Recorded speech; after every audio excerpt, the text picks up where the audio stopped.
Assalamualaikum warahmatullahi wabarakatuh. Innal hamdalillah nahmaduhu wa nasta'inuhu wa nastaghfiruh wa na'udzu billahi min shururi anfusina wa min sayyiati a'malina. Man yahdihillahu fala mudilla lahu wa man yudlil fala hadiya lahu. Asyhadu an la ilaha illallah wahdahu la syarika lahu wa asyhadu anna Muhammadan abduhu wa rasuluh. Amma ba'du. Fa inna khairal kalami Allah wa khairal huda Muhammadin sallallahu alaihi wasallam, syarrul umuri muhdatsatuha wa kullu muhdatsatin bid'ah wa kullu bid'atin dhalalah wa kullu dhalalatin finnar. Alhamdulillah, pertama kita rafakkan syukur kita kepada Allah Subhanahu wa taala yang masih lagi menghidupkan kita dan telah memberikan kita kekuatan, kesihatan dan mengumpulkan kita di dalam majlis ilmu. Dan yang paling penting, Allah berikan kita dalam kehidupan masih lagi nak terus beramal amalan yang telah digalakkan atau disuruh oleh syarak ilmu, dan kita mengharapkan dengan adanya majlis yang begini Allah berikan kita ilmu yang bermanfaat. Seterusnya Allah berikan kekuatan kita sudut ilmu ini dan akhirnya yang menyebabkan kita boleh dimasukkan syurga dengan mudah. Yang berdalilkan hadis Rasulullah sallallahu alaihi wasallam mengatakan, "Man salaka tariqan yaltamasu fihi sahhalallahu lahu tariqan ilal jannah." Berapa yang berusaha untuk menuntutmu, maka Allah akan mudahkan dia jalan ke syurga. Dan mudah-mudahan Allah permudahkan bagi kita semua jalan ke syurga, insya-Allah. Amin ya rabbal alamin. Setelah lama kita bercuti dan kita mengharapkan cuti bersama keluarga kita mendatangkan keberkatan, kebaikan yang boleh menyebabkan dalam jiwa kita, maka kita masih lagi perkara yang berkaitan kitab Tibbul Qulub. Ini perubatan hati yang kita sedang sudah berada di akhir-akhir buku, dan kita mengharapkan kita dapat beramal. Dan amalan yang disyarakkan, amalan-amalan untuk mengikut cara yang Rasulullah sallallahu alaihi wasallam, kerana ianya merupakan satu tuntutan. Ya ayah Tuhan nafsul irji ila rabbiki radiyatan mardiyah. Ini bukan kepada kita hati yang tenang. Allah menyatakan dalam Al-Quran, kembalilah kamu kepada Tuhan dengan keadaan jiwa kamu. Irji'i ila rabbiki radiyatan mardiyah. Kembalilah kamu dalam keadaan Allah meridai kita. Keredaan yang maha tinggi dengan hati.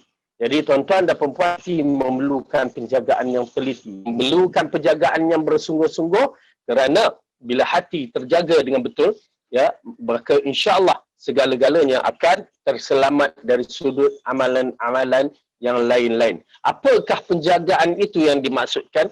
Ialah di dalam hati kita itu jangan ada unsur khurafat. Itu asas dia.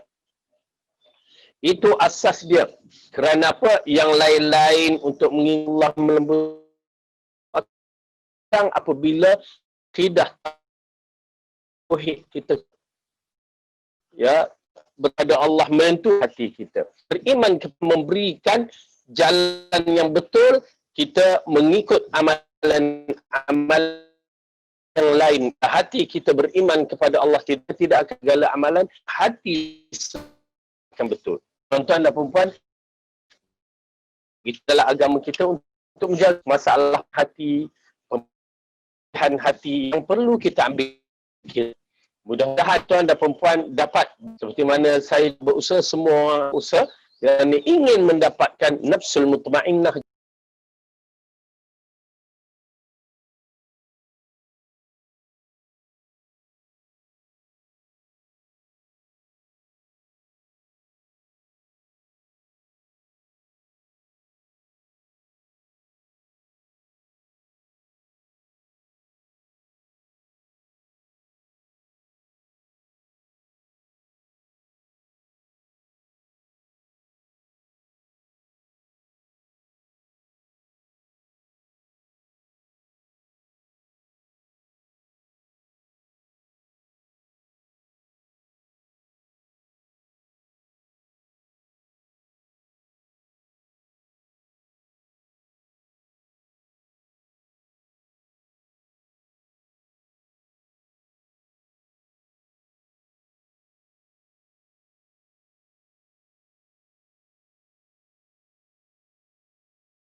Maaf, ada masalah internet. Tuan-tuan perempuan yang mati oleh Allah, gangguan internet sedikit. Ya, minta Allah memudahkan urusan kita semua. Baik. Dalam kita arungi kehidupan kita ini, maka pembersih hati amat penting untuk jadikan kita di antara hamba-hamba yang terbaik di muka bumi, kemudian menjadi hak terpilih menduduki singgasana yang utama di kelak. Masing-masing berusaha, saya tidak tahu di mana tempat saya, tuan-tuan dan perempuan pun tidak tahu, dan semua manusia tidak tahu.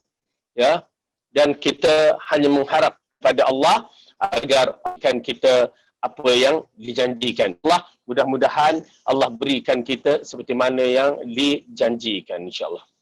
Baik. Kita masuk dalam muka surat 242 buku ini. Tajuk yang kelima, ketenangan saat ibadah. Ketenangan saat ibadah.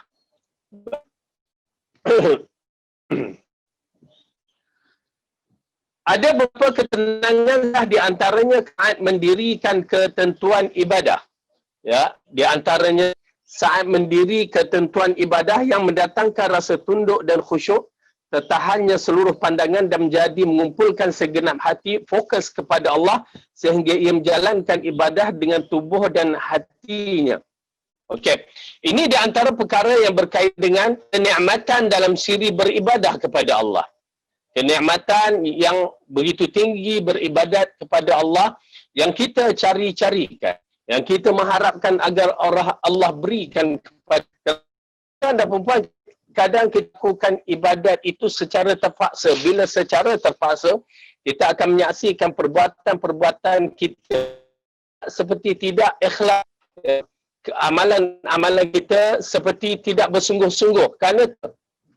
Tetapi berbanding orang itu melakukan amalan dengan sukarela, apatah lagi diikuti perasaan, ya, seronok nak melakukan amalan. Ini amat penting. Bila sudah ada tahap yang begitu, ianya amat penting. Kerana apa? Kerana amalan yang dilakukan dengan sukarela, amalan yang dilakukan penuh rasa sayang, ya, berbeza dengan melakukan paksa. Oleh kerana itu dalam ini kita membicarakan amalan yang begitu penting dalam jiwa kita, ya, untuk dia secara suka dan secara cinta, bukan paksaan. Walaupun yang wajib itu paksaan yang Allah tetapkan mesti dilakukan, tetapi apa yang paling penting di atas kerelaan, di atas kesukaan, kerana ini adalah yang datang dari Allah Subhanahu Wa Taala. Jadi dalam bab itu, bila kita menyaksikan apabila Rasulullah sallallahu alaihi wasallam sembahyang diamnya, lalu Aisyah mengatakan, "Ya Rasulullah, sesungguhnya kamu telah diampunkan dosa kamu yang lalu dan yang akan datang. Allah maksum, tak ada masalah dalam Allah telah ampunkan. Kenapa kamu beramal begitu sungguh ria?" Lalu Rasulullah mengatakan, "Tidakkah boleh aku menjadi seorang hamba yang bersyukur?" Dengan arti kata lain, ikhlas, ya, penuh sayang, penuh mengharap, cinta kepada, tetapkan dirinya sebagai yang terpilih. Kerana itu tuan dan perempuan, bila lakukan amalan sebaiknya begitu lakukan dengan menyambut, ya, arahan Allah itu bersungguh-sungguh. Kita boleh bezakan macam mana kita lakukan terpaksa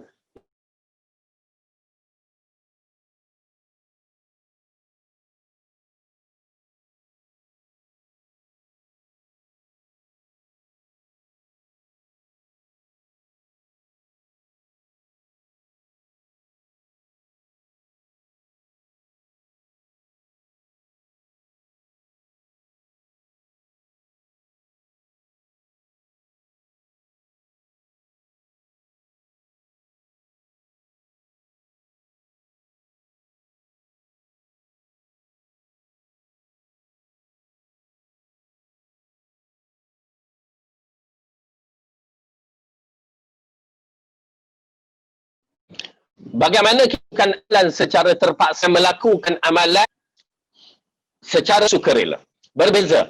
Amalan yang dilakukan secara terpaksa, macam misal contoh kita suruh anak kita buat kerja tu, dia buat bukan sukarela. Ya, pergi basuh pinggang, tung tang macam nak pecah pinggang tu. Dia buat tapi dalam keadaan terpaksa. Berbandingkan seorang yang buat kerana ya nak bantu ibu dia, dia akan buat secara baik, secara teratur, dan penting kita lihat bahawa perbuatan terpaksa, perbuatan secara sukarela beza. Di dalam peribadatan kita untuk bertemu dengan pencipta, melakukan amalan terbaik ini buat secara sukarela. Walau perkara yang wajib itu adalah secara paksaan, tetapi kita lakukan secara sukarela. Ataupun perasaan cinta, kita lakukan amalan-amalan. Contoh, bila kita azan, segera kita untuk ini seruan Tuhan kita. Kita segera menyambut dalam keadaan apa yang Allah suka. So dia keadaan orang yang datang kepada awal waktu salat. Ya, maka datang kepada Allah secara rela pada waktu. Bila kata afdalul ya, as-salat fi awwaliha.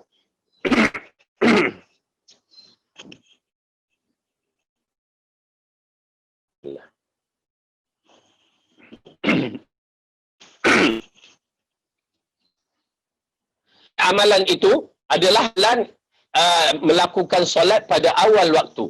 Jadi pada hadis ini mengisyaratkan solat pada awal waktu itu yang Allah suka, sebaik-baik amalan, maka kita lakukan. Begitu juga menyambut apa juga seruan yang Allah arahkan segera dengan cepat, itu tanda hati kita adalah mencari keredaan Allah.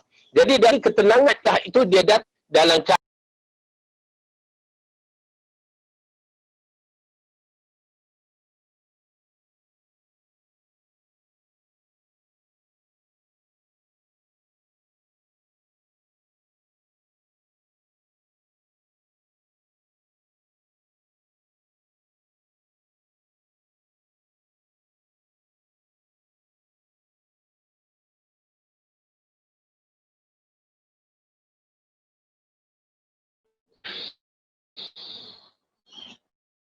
baik. Seruan ini penuh kasih sayang dan kita menghormati amalan, maka itu yang dikatakan wahai hati yang tenang. Sesungguhnya, wahai hati-hati yang tenang, sesungguhnya ya, kamu ini jika kamu datang kepada Allah dengan keadaan kamu redha ataupun kamu ikhlas, kamu sukarela, akan menyayangi kita dan meletakkan tempat yang tertinggi, makam yang tinggi di akhirat kelak. Jadi kita berusaha menjadi orang yang terbaik, menjadi orang yang paling ya disayangi oleh Allah. Dia di Al-Qayyim Al-Jauziyah, khusyuk merupakan buah dari ketenangan. Dalam solat, ya, apabila dikatakan Allah mengingatkan tentang sifat-sifat orang yang terbaik melakukan solat, bila mereka mendirikan solat dalam keadaan khusyuk. Perkara ini yang perlu kita tahu bahawa bagaimana nak mendatangkan khusyuk dalam solat kita misalnya. Kita lihat khusyuk merupakan buah dari ketenangan. Menjadi khusyuknya anggota tubuh merupakan buah dari khusyuknya hati. Melihat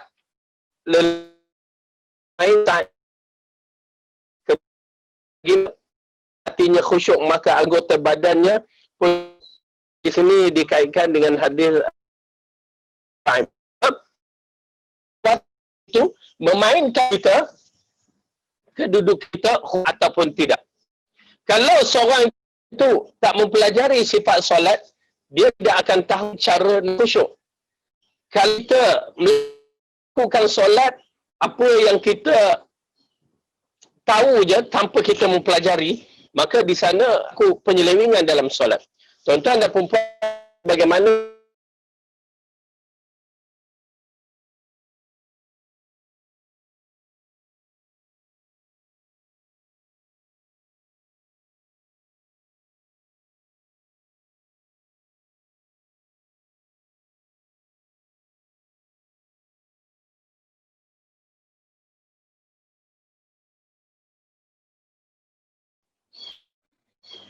Kita kena tahu bagaimanakah sifat-sifat yang telah ditetapkan raja, protokol yang telah ditetapkan. Maka dalam bab ini, bab solat pun serupa. Kita kena tahu sifat-sifat solat yang telah ditetapkan oleh Allah, yang dikhabarkan oleh Rasulullah sallallahu alaihi wasallam untuk kesempurnaan khusyuk kita. Sallu aitumuni, sembahyanglah seperti mana kamu aku sembahyang. Melihat hadis-hadis sahih bahawa sifat Nabi itu clear. Tak hal untuk kita memahaminya dengan baik sifat solat. Bermula sifat wuduk, sifat solat. Ambil dalam minda kita, bagaimana kita nak berhadapan dengan raja. Ambil minda kita begitu. Ya, supaya kita tahu bahawa bila kita nak berhadapan dengan raja, kaedah-kaedah. Ada kaedah-kaedahnya yang tidak boleh tidak kita mesti ikut dan kita mesti patuhi. Kerana apa? Untuk menghadap raja bukanlah boleh kita menghadap seperti orang biasa. Dan begitu juga bila kita nak menghadap Allah, ya, bila kita nak menghadap Allah, begitu juga perbuatan kita, cara kita mesti mengikut yang ditetapkan oleh Allah dan Rasul. Boleh bayangkan ya, tuan-tuan dan perempuan, kerana ini Allah. Al-Malikul Muluk, raja segala raja, la haula wala quwata illa billah. Kalau tidak disebabkan rahmat dia lah. Ya, dia masih menyayangi hamba, masih lagi bertolak ansur dengan kita, habis kita menghadap Allah pun kita tak berhenti. Tuan-tuan dan protokol menghadap raja begitu diketatkan, ditekan supaya kita mengikut. Tapi bagaimana kalau kita tak nak ikut, kita ikut kita. Itu yang saya pernah mengatakan, kita mempertikaikan pada zaman-zaman dululah. Ya, pernah tengok tok nenek kita, ya, orang tua kita ni sembahyang kadang-kadang dia hanya pakai kain plekat, pakai kopiah. Bagi kaum lelaki yang tutup di bahagian pusat dia. Ha? Begitukah kita menghadap Tuhan? La ilaha illallah. Boleh nak bayangkan bagaimana seorang menghadap raja dengan yang begitu. Paling yang tengah shirt pakai baju singlet. Berdebar ya. Jiwa ni rasa la ilaha illallah. Bagaimana kamu menghadap Tuhan kamu? Dalam keadaan dia yang mencipta kamu, dia yang maha agung, dia yang maha hebat, tiba-tiba kita menghadap Tuhan dengan keadaan yang begitu. Raja yang menjaga kedaulatan negara itu, ya, yang cuba menjaga kita punya kehidupan di muka bumi ini, ya, membantu kita penjagaan keamanan. Tiba-tiba kita menghadap raja dalam keadaan begitu. La haula wala quwata illa billah.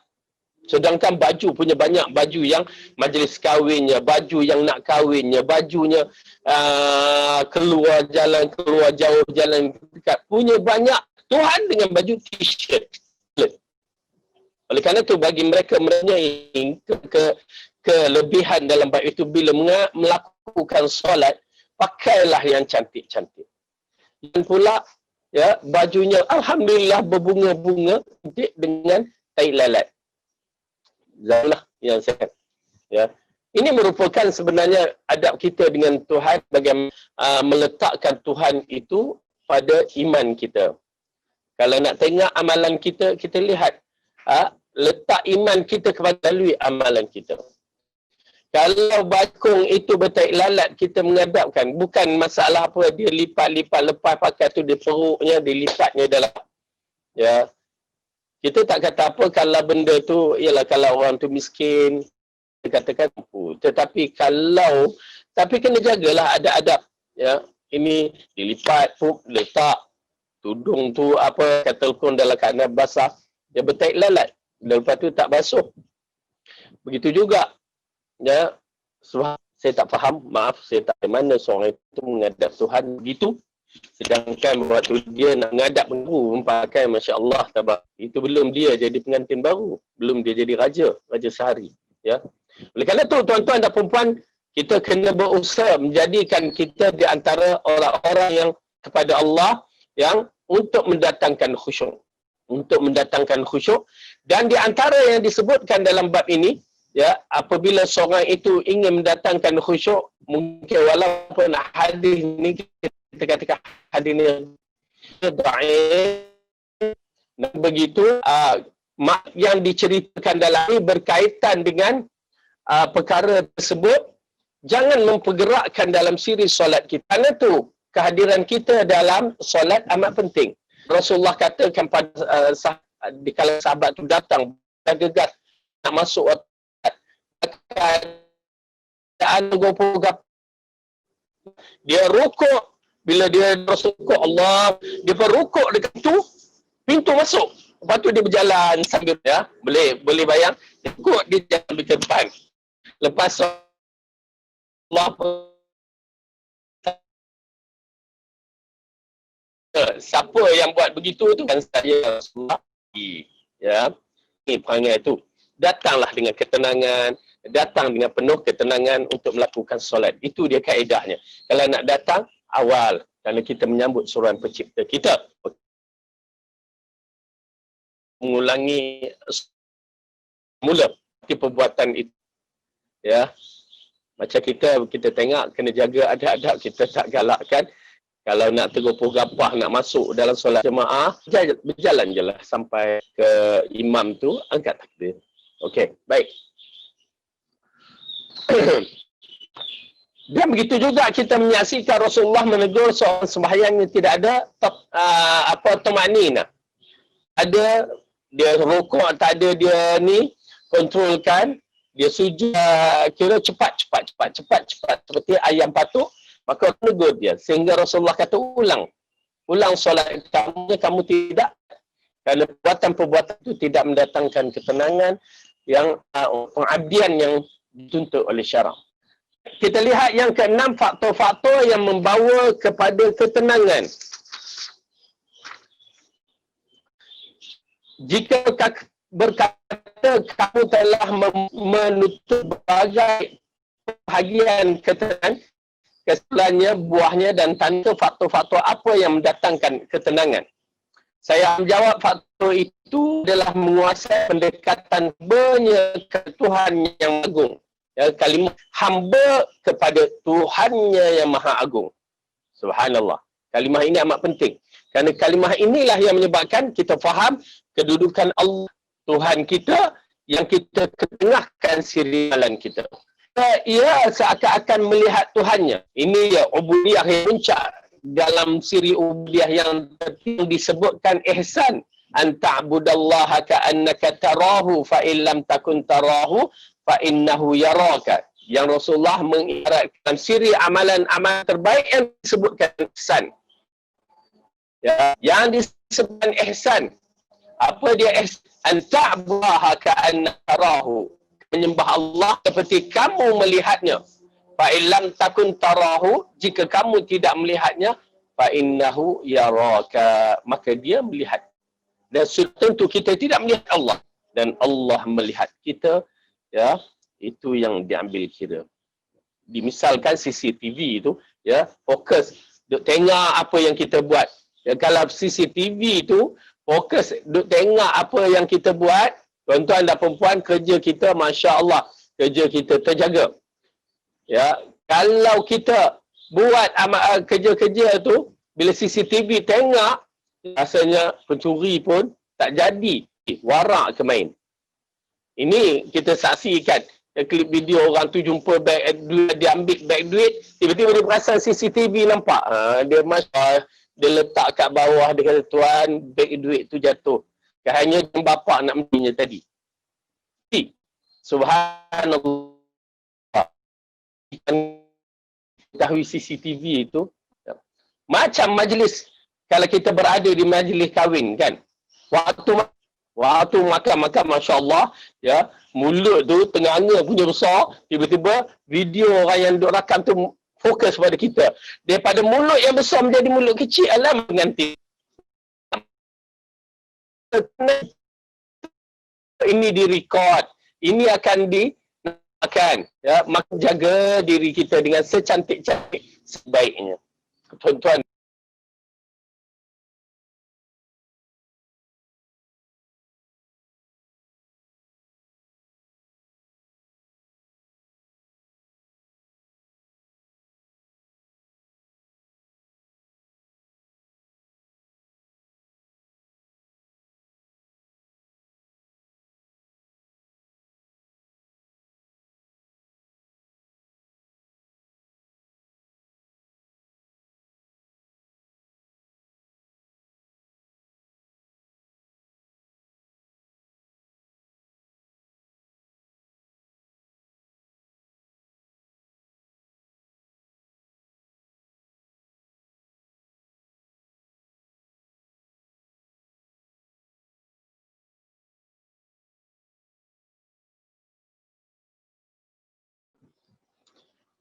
seorang yang menghadap kamera dengan seorang yang tidak menghadap kamera adalah jauh langit dengan bumi. Okey. Oleh kerana itu tuan-tuan dan perempuan, bila kita menghadap kamera dengan kita tidak menghadap kamera, kedudukannya lain.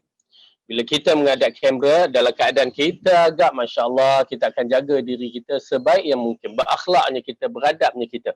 Ya, tetapi kalau kita tidak menghadap kamera, maka waktu itulah ya orang yang kononnya nak menonjol pun dia tidak akan menonjol ya melainkan hakikat pribadi dia sendiri. Jadi naudzubillah min zalik. Oleh kerana itu kita minta Allah berikan petunjuk kita supaya kita mengikut apa yang Allah arahkan dengan sebaik-baik mungkin. Baik. Saya akan menjawab faktor tadi itu pendekatan diri.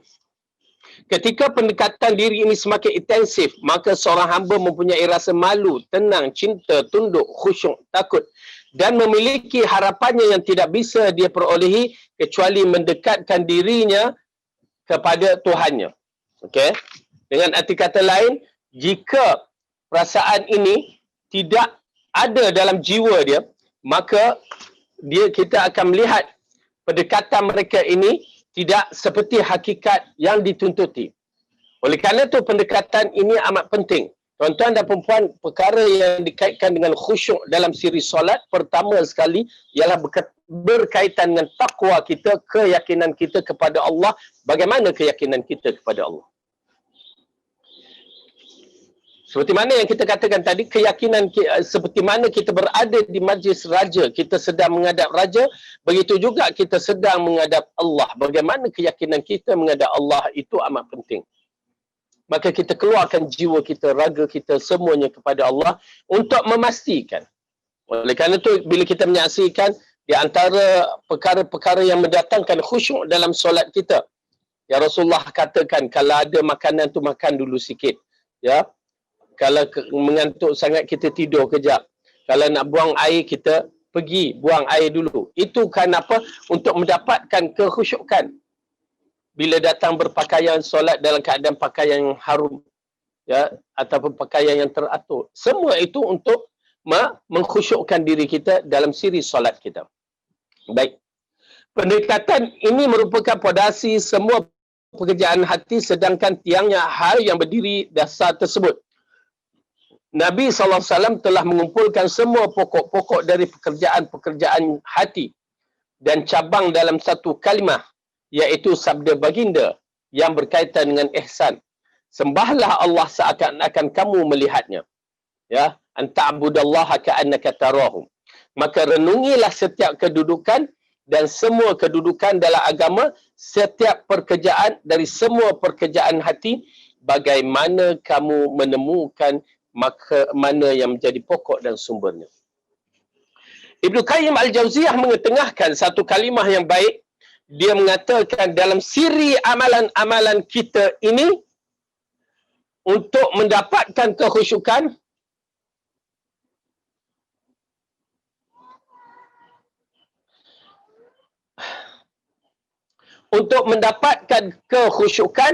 maka dia tidak menjadi masalah.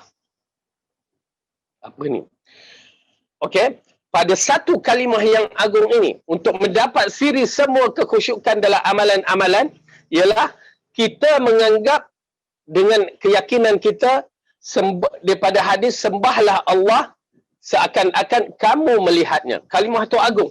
Memang kita tidak melihat. Dalam hadis itu dia ceritakan memang kita tidak melihat. Tetapi kita sembah Allah seperti mana yang dituntutkan oleh syarak. Kita sembah Allah seperti mana yang dikehendaki oleh syarak, dengan merasakan kita melihat Allah. Lain kalau kita lakukan amalan yang begitu. Kita melihat bos kita dan kita diikuti CCTV melihat kita. Lain. Perasaan tu akan lain. Maka begitulah kedudukan bila kita meyakini bahawa Allah melihat kita, kita melihat Allah, ya, itu hanya dengan iman. Keyakinan ini bergantung dengan iman kita, kuat ke tidak, untuk kita yakin Allah melihat kita. Ya, kita memang tak akan melihat, kita hanya boleh mampu melihat Allah di akhirat kelak. maka dia akan memperbetulkan ubudiyah kita. Oleh kerana itu dalam pemahaman ubudiyah ini pun kena jelas sejelas-jelasnya. Apakah yang dimaksudkan dengan ubudiyah? Apakah yang dimaksudkan dengan ubudiyah? Itu diambil kira. Setiap amalan kita harian, bukan ubudiyah ni solat je, baca Quran je. Tak. Setiap amalan kita, apa yang kita lakukan start kita bangun tidur sampai kita bangun tidur keesokannya. Ya, itu semua adalah bentuk ubudiyah. Bentuk ubudiyah yang mana mengisyaratkan kepada kita bahawa amalan kita ini, hidup mati kita ini semuanya kerana Allah Subhanahu Wa Taala. Jadi oleh kerana itu tuan-tuan dan perempuan, kita kena memahami dalam bab ini dengan sebaik-baik yang mungkin. Supaya kita lakukan amalan kita dengan amalan yang terbaik, kerana itulah ubudiyah. Kita makan ubudiyah, kita tidur ubudiyah, kita lakukan kerja ubudiyah. Semua itu adalah ubudiyah. Maka kita mengharap Allah terima amalan kita. Kerana ianya bila lakukan secara sukarela lain. 7. Kebutuhan terhadap ketenangan. Setiap hamba memerlukan ketenangan dalam hal-hal yang berikut. Yang pertama, ya, ketenangan ini amat penting kerana setiap hamba akan diuji. Apa dia? Yang pertama, ketika terdapat bisikan-bisikan yang menghalangi pokok iman, ketenangan akan menetapkan hati kita sehingga tidak berpaling. Subhanallah. Kadang-kadang bisikan-bisikan yang mengganggu kita daripada jin dan manusia. Minal jinnati wan nas, minal jinnati wan nas, ya, dari minal jinnati wan nas itu di kalangan jin dan manusia itu yang datang untuk membisikkan hati kita supaya keimanan kita terganggu. Jadi bisikan-bisikan ini mengganggu iman kita. Sabat itu amat penting. Ketegasan beriman itu amat penting. Maka ketenangan, keyakinan kita kepada Allah itu amat penting. Subhanallah, kalau kita menyaksikan para sahabat bila datang Rasulullah SAW dalam hadis menceritakan, kadang-kadang iman kita ini diganggu. Mula-mula dia membukakan satu jalan supaya kita berfikir, ui, Allah jadikan ini, Allah jadikan langit bumi, Allah jadikan matahari, Allah jadikan. Syaitan masuk di tengah-tengah tu, siapa jadikan Allah? Ya. Jadi bila dia masukkan kalimah itu, siapa jadikan Allah, kembali kepada usul ketegasan kita, la ilaha illallah, tiada ada Tuhan yang berhak disembah melainkan Allah, dan tidak, kita kena letakkan sahabat kita, raditu bika rabban, aku redha kamu sebagai Tuhanku, dan kita baca a'udzubillah, minta perlindungan dengan Allah daripada gangguan-gangguan bisikan-bisikan ini. Untuk sabatkan diri kita. Ya, penting. Dan kita menyaksikan para sahabat beriman dengan Rasulullah SAW, menyaksikan kehebatan Rasulullah. Dan bila Rasulullah mengatakan kamu akan diuji dengan berbagai-bagai, mereka terima. Oleh kerana itu seperti berlaku di dalam perang Ahzab, ya, apabila mereka menyaksikan tentera-tentera bersekutu, orang jadi takut. Ya, manusia jadi takut, tetapi para sahabat mengatakan inilah yang Allah dan Rasul janjikan. Allah menambahkan dalam jiwa mereka keimanan, keyakinan yang pasat, yang pasaknya, yang kuatnya, ya, yang begitu hebat sehingga mereka tidak berganjak walaupun sedikit. Kita nak iman yang begitu. Kedua, ketika terdapat bisikan-bisikan dan khayalan-khayalan yang menimbulkan keburukan dalam masalah keimanan, yang menjadikan kamu tidak bertakwa, menimbulkan kekhawatiran dan kegundahan, serta menjadikan keinginan-keinginan dapat mengurangi keimanannya.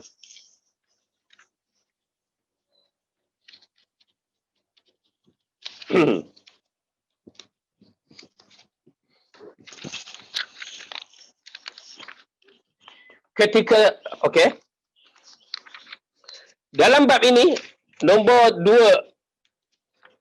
dua ini, ketika dapat bisikan-bisikan dan khayalan-khayalan yang menimbulkan keburukan dalam masalah keimanan, ya, yang menjadikan kamu tidak bertakwa, menimbulkan kekhawatiran dan kegundahan, serta menjadikan keinginan-keinginan yang dapat mengurangi keimanan. Dengan arti kata lain, tuan-tuan dan puan-puan, ialah apabila bisikan, gangguan-gangguan kita hadapi berbagai-bagai masalah itu, dia datang dan menyebabkan iman kita turun naik. Kadang-kadang bila masalah datang menyebabkan kita pun jadi lambat solat. Itu pun satu bab. Kadang-kadang bila perkara yang tak baik itu datang, dia mengganggukan siri amalan kita, maka kita pun jadi gundah gulana. Satu bab. Oleh kerana itu tuan-tuan dan perempuan, keyakinan kepada Allah dan Rasul itu perlu pasak, perlu kuat sekuat-kuatnya, bukan sebarangan. Keyakinan kita Allah sebagai Rabb itu, Tuhan kita, perlu ada dalam jiwa kita sekuat-kuatnya. Kerana kita nak menempuhi perjalanan yang begitu dahsyat, kehidupan yang begitu dahsyat, ya, dengan gangguan fitnah berbagai-bagai. Saya suka dalam menceritakan dalam kisah Ka'ab bin Malik. Ya, seorang sahabat Nabi yang di antara 3 orang sahabat Nabi yang setia kepada Rasulullah tertinggal dalam perang Tabuk. Kerana apa? Kerana kesilapan, kelewatan dia dalam menyiapkan diri untuk berjihad bersama Rasulullah SAW. Bukan dia tak nak pergi. Macam kita, okey nanti kita pergilah. Jalan dulu. Jalan. Tangguh masa.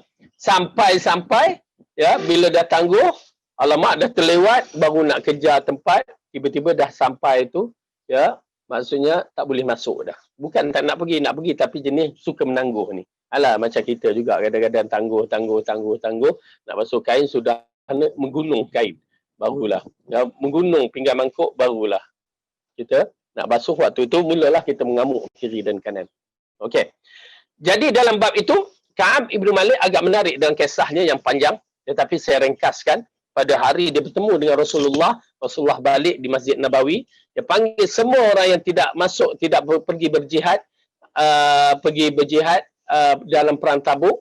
Maka di antaranya Ka'ab Ibn Malik datang. 3 orang sahaja yang berkata benar, termasuk Ka'ab Ibn Malik. Yang lain semua belit. Dia kata kami ada masalah ini.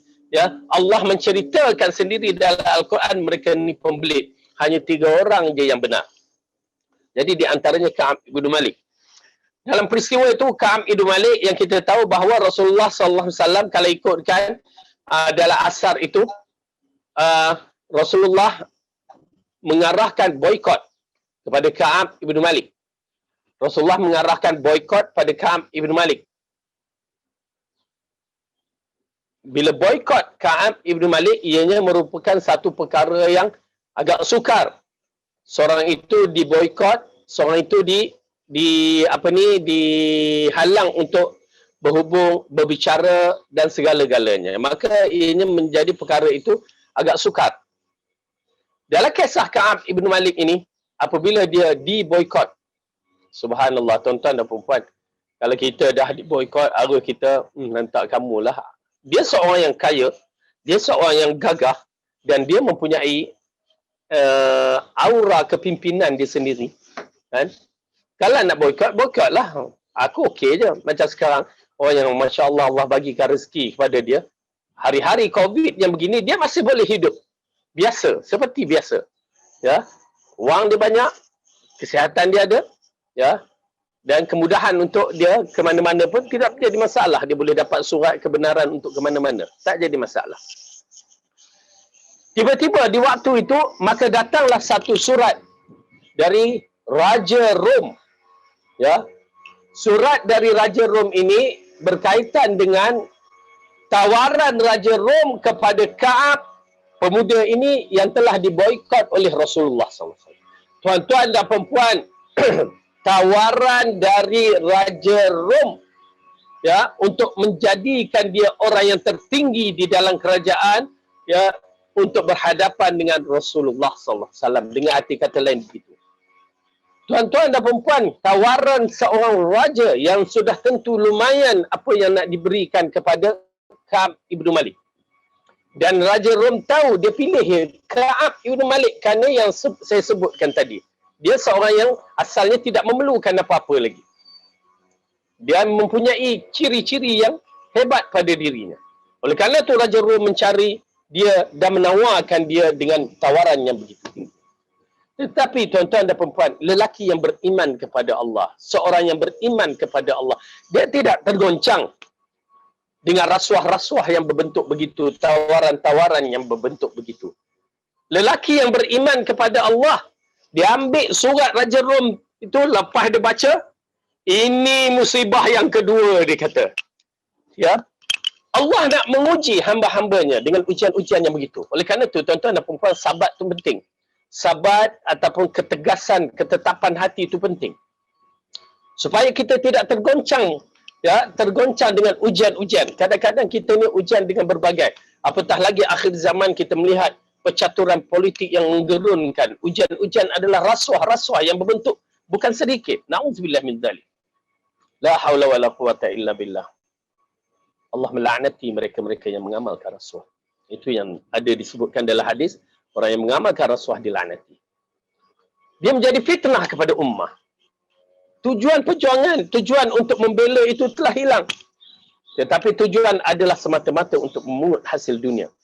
Apabila tawaran itu diberikan kepada Ka'ab ibn Malik, lalu Ka'ab ibn Malik mengatakan, ini musibah baru pula dah.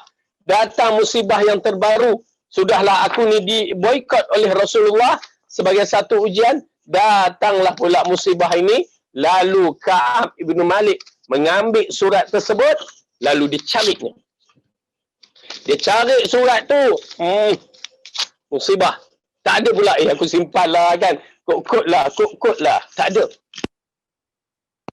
Kenangan sebagai bukti dia. Ya Rasulullah, nampak ni. Aku dapat surat ni. Buktikan aku tak layak. Tak. Cukup dia dengan Allah. Subhanallah. Para sahabat yang, satu benda yang menarik. Ya. Saya amat tertarik. Bila dibicarakan. Apa dia ya? Apabila mereka berada bersama Rasulullah sallallahu alaihi wasallam, kebaikan mereka taat begitu hebat. Dan bila mereka melakukan, sampai satu tahap mereka melakukan bukan untuk Rasulullah. Mereka lakukan kerana Allah. Ya, Maha Suci Allah. Mereka lakukan kerana Allah. Kalau kita akan simpan surat tu, memory, sebagai ingat-ingatan kita. Bila Rasulullah cakap, ni bukti ya Rasulullah, saya dapat tawaran daripada Raja Rom. Tapi saya tak ikut Raja Rom, saya ikut enta ya Rasulullah. Oi, nak mengkonfirmkan. Tapi para sahabat tak, dia ambil, ini bukan bukti, tetapi ini adalah kehancuran yang bakal aku hadapi. Ini semua neraka. Dia ambil kertas tu, dibakar, dicampak dalam tempat pembakaran. Subhanallah, Maha Suci Allah. Dahsyat para sahabat. Hebat. Ya, aku buat bukan kerana Rasulullah, aku buat kerana Allah. Itu pasal aku tidak menipu dia. Ya, para sahabat tidak menipu Rasulullah. Tiga orang sahabat tu tidak menipu Rasulullah. Bahkan dia bercakap benar. Dia katakan, kalau aku menipu, Allah akan membuka rahsiaku. Nampak tak? Tuan-tuan faham ya bagaimana kedudukannya. Aisyah, sewaktu wahyu diturunkan kepada Rasulullah sallallahu alaihi wasallam tentang kedudukan dia yang dituduh berzina. Rasulullah dah tak boleh buat apa. Dia terpaksa bersabar menunggu wahyu yang membela Aisyah. Dia tak boleh buat apa. Kerana dia tidak mengetahui perkara yang ghaib. Tetapi apa yang dikatakan pada waktu itu, ya, bila ayat tu turun membela Aisyah bahawa Aisyah wanita yang suci, Abu Bakar kata, ya Aisyah, Rasulullah masuk lalu kata, wahai Aisyah, berita gembira kepadamu bahawa Allah telah menyelamatkan kamu dari fitnah tersebut. Abu Bakar kata, ya Aisyah, pergi ucap terima kasih kepada Rasulullah sallallahu alaihi wasallam. Aisyah mengatakan, aku mengucap terima kasih kepada Allah kerana Allah yang telah menyelesaikan masalah ini. Itu dia. Kita kata, biadabnya. Tak, betul. Itulah iman Aisyah yang cukup cantik. Yang mengiktirafkan bahawa Allah lah yang menyelesaikan, Allah mengetahui perkara yang ghaib, Allah akan membebaskan segala fitnah daripada Aisyah. Subhanallah. Aqidah salib yang Rasulullah ajar kepada Aisyah, bersyukur kepada Allah, berserah kepada Allah. Itu yang kita nak dalam jiwa kita, dalam tahap yang sampai begitu. Ya. Jadi dalam kisah Ka'ab ibn Malik itu, apabila ditawarkan dengan tawaran yang begitu, dia bakar surat itu selepas 40 ataupun 50 hari, maka datanglah wahyu yang menceritakan 3 orang lelaki ini adalah lelaki yang ikhlas dalam siri taubatnya dan siri perkataannya. Dan Waktu itu, ya, Ka'ab Ibn Malik begitu suka sangat-sangat. Dia mengatakan, tidak ada satu hari yang paling istimewa untukku seperti mana hari Allah membebaskan aku dari sifat nifak ini. Ya, subhanallah. Ya. Tuan dan puan, hebat para sahabat radhiyallahu anhu. Jadikan kita di antara orang yang membenarkan perbuatan kita ini, membenarkan apa yang Allah katakan. Jadi kita kena ikhlas berhadapan dengan mehnah-mehnah ataupun ujian-ujian yang Allah beri kepada kita, supaya kita termasuk dalam kategori sahabat-sahabat yang terbaik radhiyallahu anhum. Ketika terdapat faktor-faktor yang dikhawatiri menghilangkan ketenangan sehingga ketenangan menetapkan hatinya menjadi tenang kegelisahannya, ya. Ini fungsi-fungsi yang amat penting sewaktu apa yang kita perlu sangat ketenangan di waktu perkara khawatir yang datang mengganggu, ya. Lalu Allah tenangkan jiwa kita setenang-tenangnya. Seperti mana yang disebutkan, ya, berkaitan dengan ketenangan ini yang Allah berikan kepada golongan-golongan yang terbaik seperti Ashabul Kahfi misalnya. Ashabul Kahfi, di antara kalangan para Ashabul Kahfi yang sudah tidak tenang, anak-anak menteri yang melarikan diri untuk menyelamatkan diri mereka dari kerana beriman kepada Allah. Allah turunkan sakinah. Tuan-tuan dan perempuan, dahsyat. Dahsyat kerana apa? Apabila seorang itu ikhlas kepada Allah, betul-betul beriman kepada Allah, Allah akan beri pertolongannya.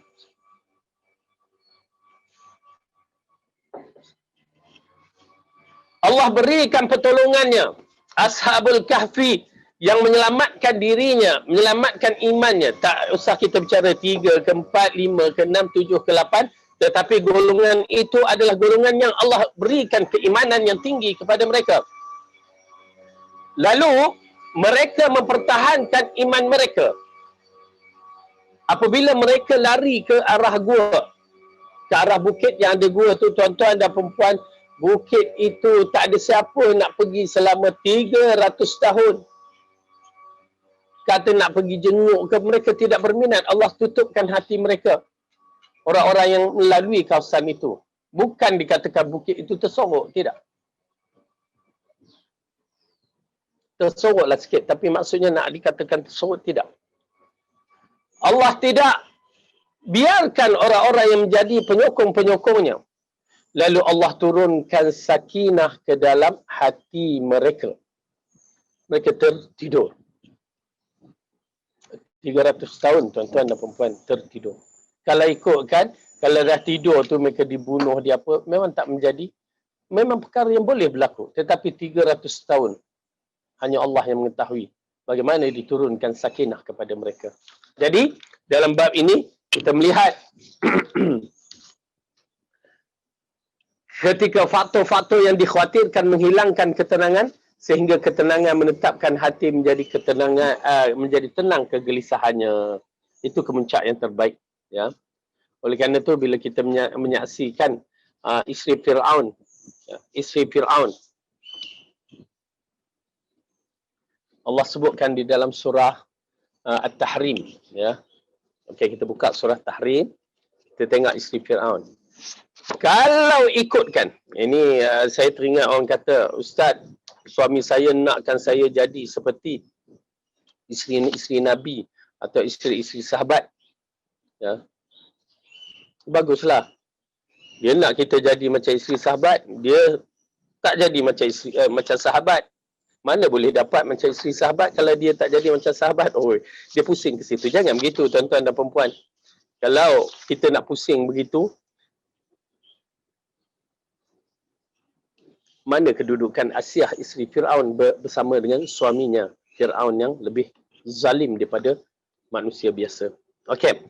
Dalam surah Tahrim, surah yang ke-69, juzuk ke-28. Dua perumpamaan dalam Quran ini, dalam surah Tahrim, kalau kita menyaksikan ayat 9, 10, Allah bagikan 3 perumpamaan wanita, termasuk ayat ke 11, 12, maka 4 ya, Allah bagikan contoh wanita, 2 yang terbaik, 2 yang bermasalah. Ya. Yang 2 bermasalah ini bukan sebarang wanita. Mereka berada di bawah bimbingan para nabi. Ingat ya, pasal yang mengatakan begitu kita tak kena. Kita kata tak kena, jangan tunggu suami kita tu menjadi nabi baru, ataupun jadi seperti sahabat seperti nabi baru kita nak berubah. Tak. Berubah. Kenapa? Asyah isteri Fir'aun menjadi wanita yang terbaik. Okey. Kita baca ayat yang ke-10 kita mulakan. A'udzu billahi minasyaitonir rajim. Jumpa ya, muka surat 561 juzuk 28 surah yang ke-66. Daraballahu masalan lilladzina kafaru imra'ata Nuhin wa imra'ata Lut. كانتا تحت عبدين من عبادنا صالحين فخانتاهما فلم يغنيا عنهما من الله شيئا وقيل ادخلا النار مع الداخلين. Allah membuat perumpamaan isteri Nuh dan isteri Lut bagi orang-orang kafir. Keduanya berada di bawah pengawasan dua orang hamba yang soleh di antara hamba-hamba kami. Lalu kedua-dua isteri itu mengkhianati kepada kedua suaminya. Maka kedua suaminya itu tiada dapat membantu mereka sedikit pun dari siksaan Allah. Dan dikatakan kepada keduanya, masuklah ke neraka bersama orang-orang yang masuk neraka. Tuan-tuan dan perempuan, bagaimana seorang wanita yang di bawah bimbingan seorang nabi pun dikatakan begitu. Nauzubillah min zalik. Ya, dahsyat. Tuan-tuan dan perempuan, jangan main ya. Ya, dalam bab-bab yang begini jangan kita bermain-main. Alhamdulillah Allah bagikan kita ya, masya-Allah tabarakallah dalam keadaan yang baik, menjadi seorang isteri kepada suami kita yang mungkin nakal sikit. Suami kita tu sabar. Bersabar lebih baik. Kerana apa? Kerana Allah sedang menguji kita. Dan doakan Allah bagi petunjuk kepada suami-suami kita. Ataupun seorang suami berhadapan dengan isteri yang bermasalah, bersabar. Ya, bersabar. Tapi dia ada kekuatan dia tersendiri. Ya, maka islahkanlah yang mana mampu. Maka buatlah keputusan yang terbaik. Maka dalam ayat ini mengisyaratkan kepada kita, walaupun seseorang itu, penting ya, penting. Walaupun seseorang itu berada dengan orang yang soleh, kalau dia tak nak berubah, tak akan berubah. Itu yang dikatakan, kalau malaikat turun dari langit pun nak mengajar kita tak nak belajar, dia tak akan jadi juga. Kalau malaikat turun dari langit nak kita nak bimbing kita, kita tak mahu dibimbing, jangan harap. Itu pasal Abu Lahab, Abu Jahal berada di Mekah. Negeri itu tidak pernah membersihkan seseorang. Kalau orang dalam negeri itu tak nak membersihkan dirinya. Kita yang tak ada di Mekah, alhamdulillah dengan izin Allah, Allah bagi petunjuk untuk kita berubah. Kita berusaha berubah. Oleh kerana itu tuan-tuan dan perempuan, kena tahu, kena faham bahawa perubahan itu bergantung pada petunjuk Allah dan kehendak hati kita, kemudian kehendak hati kita ni. Kalau hati kita nak berubah, berusaha minta munajat kepada Allah, Allah bantu kita, insya-Allah Allah akan bantu kita. Kita akan berusaha. Tapi kalau kita tak nak berubah, walaupun kita berada bersama para nabi sekalipun, berapa ramai yang menjadi munafik di zaman Rasulullah. Di Mekah, di Madinah, ya? Maka kalau kita tak nak berubah, jangan harap kita boleh berubah. Nauzubillah min dzalik. Penting. Ini di antara usul yang paling penting kita mengetahui bahawa jangan salahkan orang lain. Banyakkan diri kita berfikir dan munajat kepada Allah dan renung balik kesalahan. Adakah kesalahan itu dari kita ataupun dari perbuatan kita? Kesilapan-kesilapan yang berlaku itu adakah hak kita yang lakukan ataupun kita nak tunding jari kepada orang lain? Tak, jangan begitu. Ya. Kemudian Allah mengatakan, وَضَرَبَ اللَّهُ مَثَلًا لِلَّذِينَ آمَنُوا امْرَأَتَ فِرْعَوْنَ إِذْ قَالَتْ رَبِّ ابْنِ لِي عِندَكَ بَيْتًا فِي الْجَنَّةِ وَنَجِّنِي مِنْ فِرْعَوْنَ وَعَمَلِهِ وَنَجِّنِي مِنَ الْقَوْمِ الظَّالِمِينَ. Dan Allah membuat isteri Fir'aun perumpamaan bagi orang-orang yang beriman Ketika ia berkata, ya Tuhanku, dirikanlah untukku sebuah rumah di sisimu dalam syurga, dan selamatkanlah aku dari Fir'aun dan perbuatannya, dan selamatkanlah aku dari kaum yang zalim. Kalimah yang diucapkan oleh Asia, isteri kepada Fir'aun ini, terus Allah terima dan Allah jadikan ketenangan dalam hatinya. Waktu itulah, tuan-tuan dan perempuan, sebenarnya, waktu itulah barang siapa yang nak mengetahui tentang kematian, hakikat kenikmatan, orang-orang yang begini. Orang yang mati di dalam jihad fi sabilillah, mereka itu penuh kenikmatan. Mereka tidak mati dalam keadaan sakit. Sedangkan sakratul maut itu sakit. Kalau kita ni mati ni, sakit. Tuan-tuan dan perempuan mati sakit. Saya mati sakit.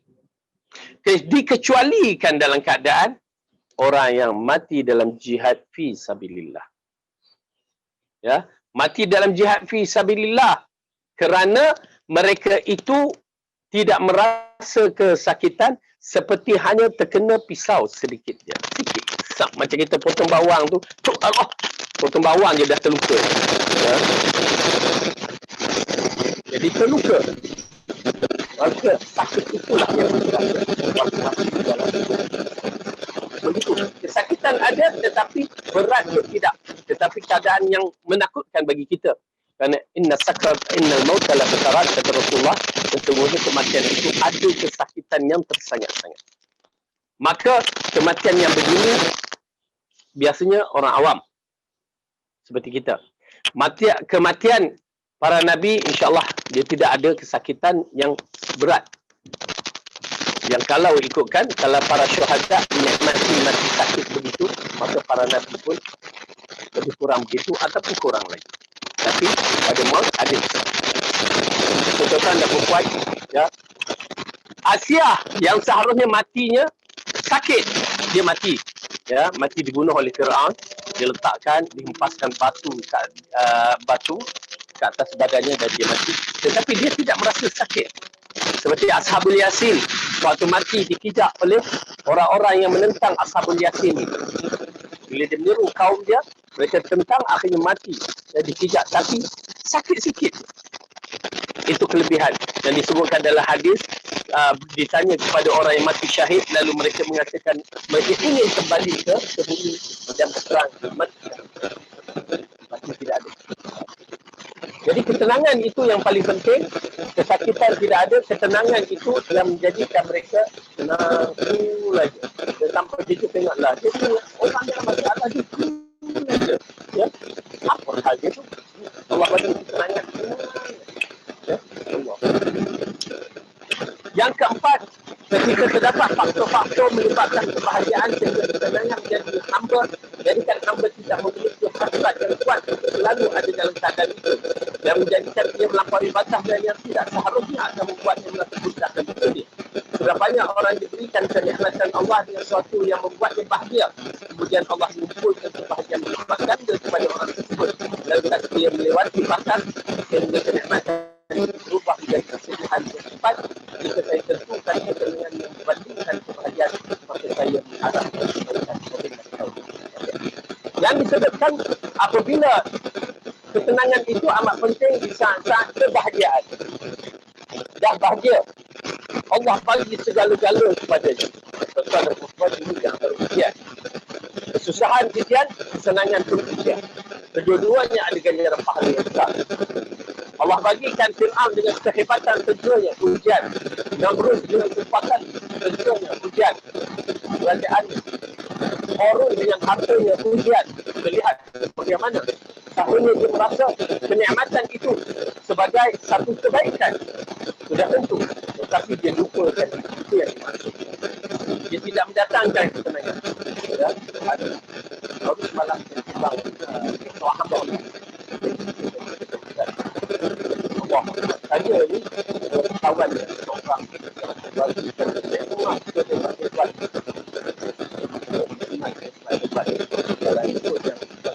orang baik saya tetapi baik dia ialah baik hubungan orang mungkin mana yang baik dengan orang lain baik tak susah kata dia orang tu dengar cakap dan tak nak harapkan apa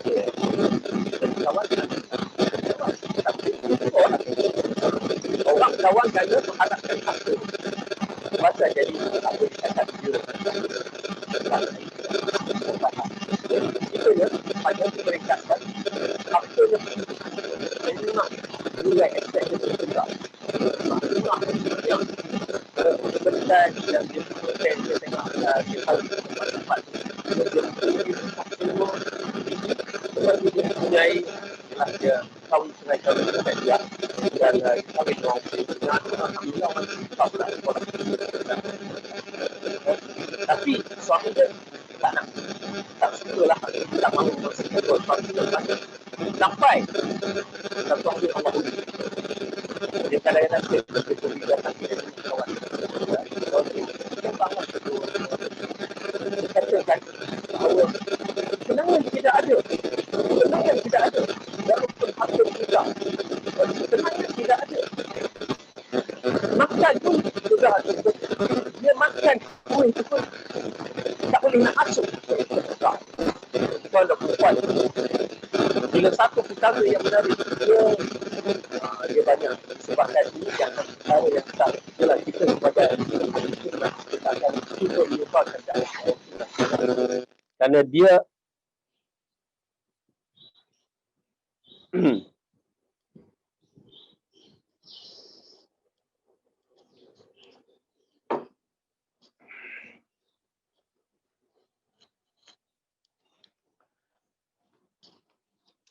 kerana dia teruji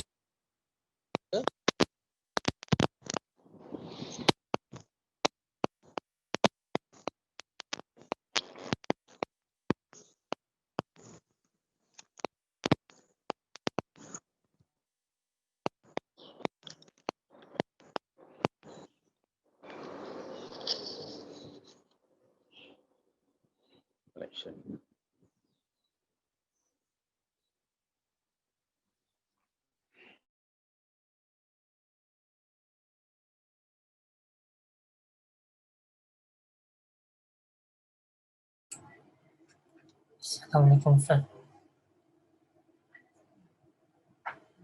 Ustaz Fadil didengar ke?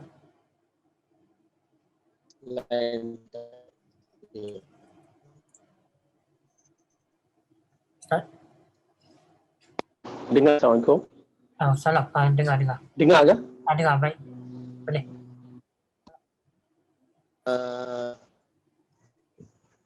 Macam video tak gerak. Okey, baik. Apabila Allah ujikan mereka dia begitu, ya. Dia tak suka nak sebut bab solat ke, nak sebut insya-Allah tak suka kerana waktu tu tiba-tiba dia lumpuh. Ya, dia lumpuh separuh badan, dia panggil kawan ni datang, kawan ni bagi nasihat, gunalah apa, ada satu katil tu, lalu orang tu kata insya-Allah. Dia kata jangan sebut insya-Allah, aku tak nak dengar. Sebut cakap je apa, tapi aku tak nak dengar benda tu. Subhanallah. Jadi kawan ni ialah sebagai hikmah dalam keadaan suasana begitu. Orang lain pun hairan, bagi cadangan tak terima sampai dia bagi cadangan terima. Ya. Tuan-tuan dan perempuan, ujian yang paling besar dihadapi dengan jumlah yang banyak. Tidak mau rapat dengan Allah. Satu bab. Ya, menyebut kalimah Allah pun dia tidak suka. Dan Allah bagikan harta berlimpah ruah. Lepas tu nak jadi cerita, lepas alhamdulillah gunakan katil tu dah boleh berjalan sikit, dia pergi balik ke tempat kampung dia ke Kelantan, ya. Balik ke sana tiba-tiba Allah collapkan terus, ya. Waktu itu, ya. Dinasihatkan sebelum tu dinasihatkan berbagai-bagai supaya banyaklah kembali kepada Allah. Dia tak nak, dia buat tak kisah aja. Dan akhirnya waktu dia collapse terus tu, ya, masuk ICU. Di situlah bermula kejadian yang lebih menyedihkan. Anak-anak datang. Ayah sakit. Seolah-olah kita tengok macam cerita tiga Abdul tu. Ya. Ayah nak mati tu, ayah sakit tenat tu, mereka tengah bersonok-sonok untuk bersembang perkara yang lain. Tuan-tuan dan perempuan, anak yang soleh amat penting bagi kita. Amat penting bagi kita. Allahu Akbar.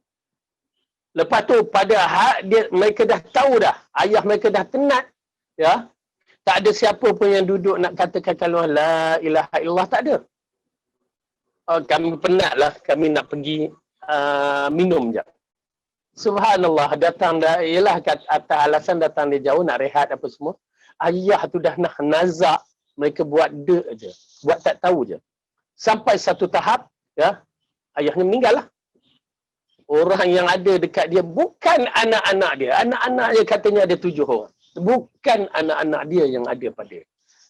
Orang-orang lain yang ada pada dianya. Subhanallah, tuan-tuan dan perempuan. Harta berjuta habis, ya, diwarisi oleh orang lain dan dia tak ada apa-apa. Anak pun tak peduli pada dia. Oleh kerana itu, perkara-perkara yang begini yang menakutkan, kekayaan yang tidak dijaga dengan keimanan adalah menakutkan. Subhanallah. Ya, betul kata Rasulullah sallallahu alaihi wasallam. Anak Adam mengatakan mali mali, hartaku hartaku. Ya, lalu Rasulullah mengatakan harta kamu apa yang kamu makan, apa yang kamu pakai. Itu harta kamu. Naik kereta ke itu harta kamu. Yang lain itu belum tentu milik kamu. Bila kamu mati, harta tu dipindah kepada orang lain. Allahu Akbar, sebagai ujian kepada kita. Jadi, ketika terdapat faktor yang begitu, maka kebahagiaan mestilah dikawal mengikut agama. Bukan dikawal mengikut akal fikiran. Baik. Yang kelima, ketika mendapat hal-hal yang menyakitkan baik secara zahir maupun batin, kerana pada saat itu ketenangan sangat diperlukan, bermanfaat, berguna, yang sangat baik dan memberi dampak.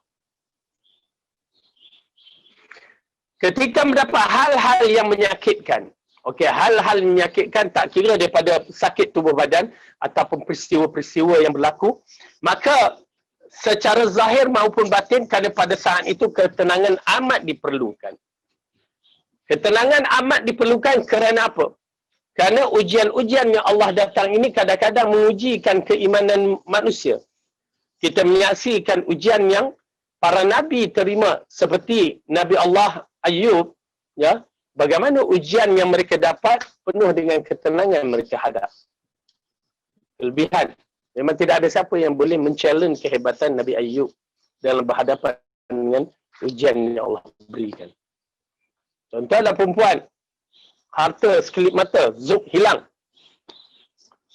Anak sekelip mata, zup mati semua. La haula wala quwwata illa billah. Kalau tidak kerana keimanan yang tinggi, ketenangan yang Allah berikan, keyakinan dia kepada sang kebaik mereka, maka kita akan menyaksikan cara yang begitu orang boleh kufur kepada Allah. Tetapi Nabi Ayub tidak begitu, dia masih lagi sabar. Allah ujikan sakit kepadanya, ya, penyakit yang menyebabkan orang lari kepadanya, dia tetap sabar. Ya, sehingga seorang hanya isteri dia yang bersama. Allah ujikan. Subhanallah. Ya, kalau kita fikir pun, kita pun harus terus dengan keujian yang begini. Hanya Allah saja yang kita adu, hanya Allah saja yang harapkan supaya Allah sabarkan kita, tetapkan kita. Baik. Jadi mana waktu itu ketenangan amat penting. Kalau tidak ada ketenangan, itu yang jadi bolak-balik, ya. Waktu itu mengharapkan, waktu itu kita kan supaya kita mendapat satu itulah kita akan mencari perkara-perkara yang tak baik. Mengharapkan perkara-perkara yang baik melalui perkara-perkara yang tak baik. Pasal ramai yang terjebak dalam perkara ini masalah syirik. Misalnya dia menghadapi sakit, lalu dia jumpa bomoh misalnya. Bila dia berjumpa bomoh, berarti perkara itu satu perkara yang tidak baik. Ya, tidak ada ketenangan. Tapi Nabi Ayub menghadapi sakit, penerangan dia berdoa kepada Allah. Ya, itu yang kita amat penting. Sakit, ujian tetap ada, cuma cara berhadapan. Tertarik dalam bab ini, ya. Apa dia? Tuan-tuan, carilah kebaikan selagi ada. Kerana apa? Kadang-kadang musibah yang ditimpa kepada seseorang adalah untuk kebaikan kita. Bukan kebaikan macam mana? Maksudnya untuk kita mengambil ganjaran pahala-pahala yang besar. Bukan sedikit ganjaran yang Allah bagi mereka yang sabar. Misalan, seorang itu kematian. Orang yang tersayang, anak ke, suami ataupun isteri, ibu, ayah, orang yang tersayang. Kematian satu bab. Menghadapi kematian itu satu bab. Okay. Bayangkan orang lain mati dari keluarga kita, misalnya kita sayang sangat, maka cara menghadapi kematian tersebut diambil kita. Apa yang kita buat? Adakah istirja' kita kembali ke Allah, inna ilaihi raji'un, ataupun dengan ucapan alhamdulillah Allah berikan kita kesabaran dalam ujian. Adakah begitu? Itu perlu diambil tahu. Yang kedua, ataupun kita berhadapan dengan ujian-ujian tersebut dengan cara yang tak betul. Dengan cara kita meratapi. Ya, dengan cara kita meratapi. Kalau dengan cara meratapi, maka di sana perkara yang lain pula berlaku. Okey, kita ambil contoh musibah itu. Kematian berlaku. Istirja' kepada Allah, inna lillahi wa inna ilaihi raji'un. Allahu akbar. Ya, mudah-mudahan Allah menyabarkan aku. Alhamdulillah Allah berikan kebaikan kepada. Mudah-mudahan Allah berikan kebaikan kepada aku dengan kematian tersebut. Ya, supaya aku dimasukkan dalam orang yang sabar. Okey, alhamdulillah. Kita redha dengan kematian itu, dan akhirnya jadi Allah mengatakan, Rasulullah SAW, Allah mengkhabarkan, ya, benakan baginya sebuah mahligai di dalam syurga. Subhanallah. Sebuah mahligai di dalam syurga, sedangkan yang mati orang lain. Tapi disebabkan kesabaran, maka akhirnya Allah memberikan kita sebuah mahligai di dalam syurga. Itu paling penting. Adapun kita berhadapan dengan perkara kematian ini dengan cara yang tak baik, kita meratapi, ya Allah, kenapa kau tarik nyawa suamiku? Pasal saya mendengar dalam kehidupan saya sekali, saya mendengar perkara itu waktu saya kecil. Seorang orang kampung, dia meraung, kuat menjerit. Ya Allah, kenapa kamu ambil suami aku? Kenapa tak ambil aku? Ratap pada auzubillah min dzalik. Walau ratap macam mana pun dia takkan hidup. Lalu dia meratapi. Apa Rasulullah SAW katakan? Barang siapa yang meratapi sewaktu ditimpa musibah, jika dia tidak taubat sebelum matinya, maka dia akan dipakaikan, yakni dibangkitkan di akhirat, di mahsyar nanti ataupun di neraka, dipakaikan dengan pakaian baju tembaga, baju neraka dari tembaga yang dipenuhi dengan kegatalan-gatalan. Tuan dan perempuan, musibah dua cara. Cara pertama, cara kedua. Jadi jangan kita ambil cara kedua. Buatlah cara pertama. Mudah-mudahan musibah yang kita hadapi, Allah jadikan ia sebagai ganjaran pahala. Allah jadikan sebagai nikmat yang terbesar bagi kita untuk memiliki syurga. Subhanallah. Jadi insya-Allah kita berlatih lepas ni tenang berhadapan dengan kesabaran ujian-ujian yang Allah berikan. Ketenangan dalam tanah air merupakan tanda dari suatu kemenangan. Memperolehi suatu yang dicintai dan menghilangkan hal yang dibenci, kehilangan ketenangan menjadi kebalikan semua ini. Semua itu tidak bisa disalahkan, hanya kepada Allah lah kita meminta pertolongan. Ya. Disebut ketenangan dalam tanah air, maksudnya ketenangan memang diperlukan. Macam sekarang kita tak tenang. Ya, tuan-tuan dan perempuan, kita tidak tenang dalam keadaan apa yang kita hadapi sekarang. Di zaman ini, dengan ujian yang besar ini, maka kita tidak tenang. Coronavirus adalah ujian yang besar yang Allah uji kepada umat pada kali ini, walaupun berbagai-bagai teori dan dikatakan, namun ianya tetap merupakan ujian yang perlu kita faham, yang mana ianya perlu dihadapi. Namun cara nak berhadapan. Dalam sebuah dalam ayat Quran ada menceritakan dua perkara amat penting dalam sebuah negara. Ya, pertama keamanan dan kedua kekuatan ekonomi. Dua perkara ini itu yang disebutkan dalam surah Al-Quraisy yang Allah katakan, A'udzubillahi minasyaitonirrajim, surah Quraisy surah dalam juzuk Ammah. Surah yang ke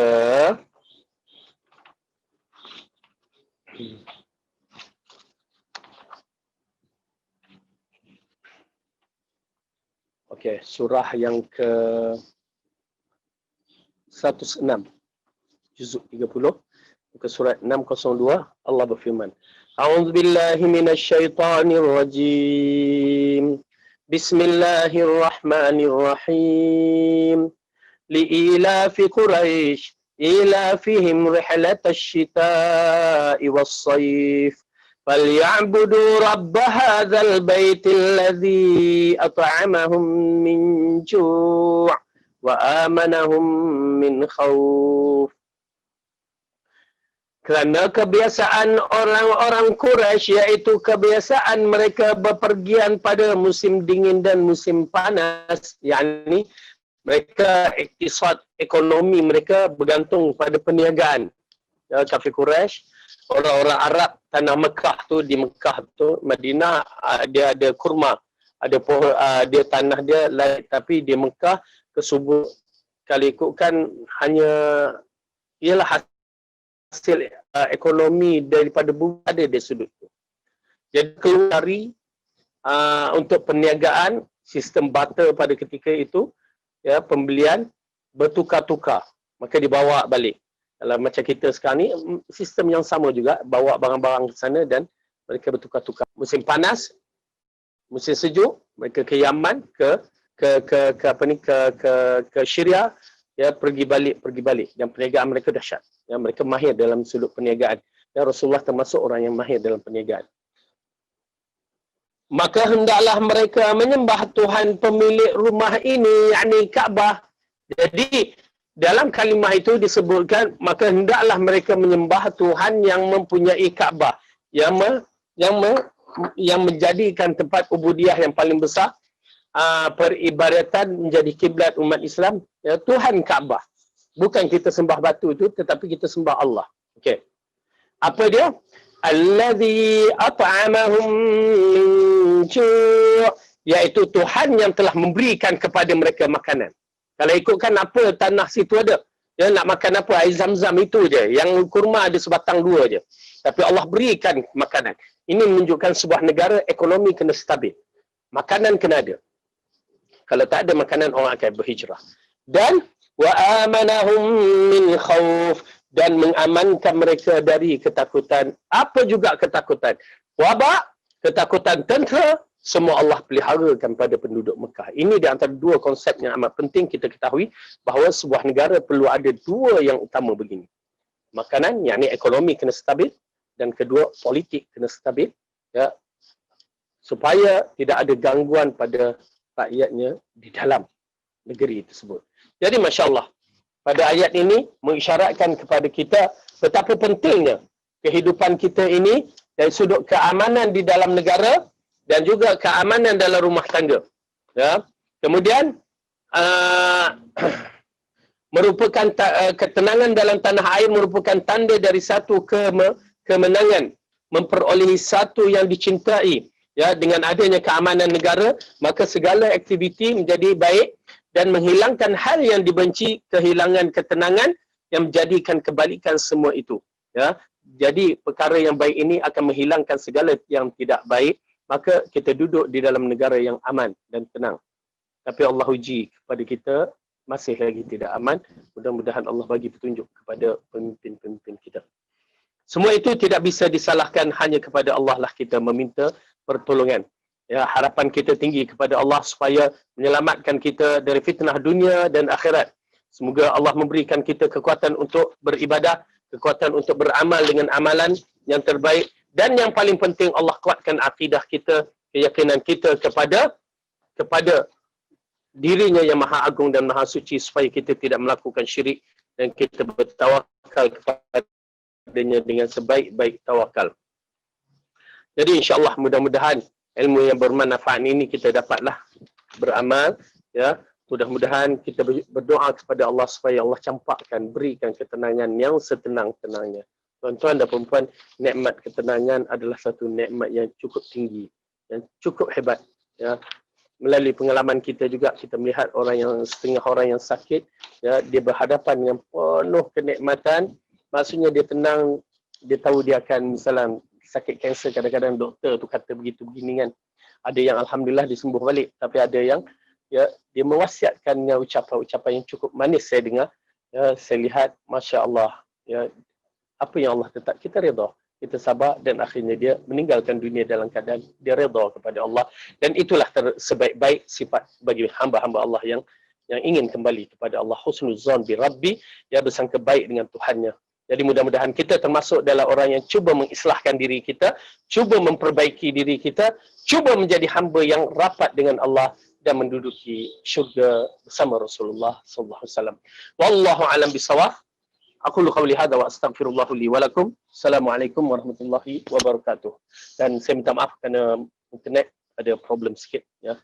Dan mudah-mudahan Allah berikan kebaikan kepada kita semua. Subhanakallahumma wa bihamdika asyhadu an la ilaha illa anta astaghfiruka wa atubu ilaik.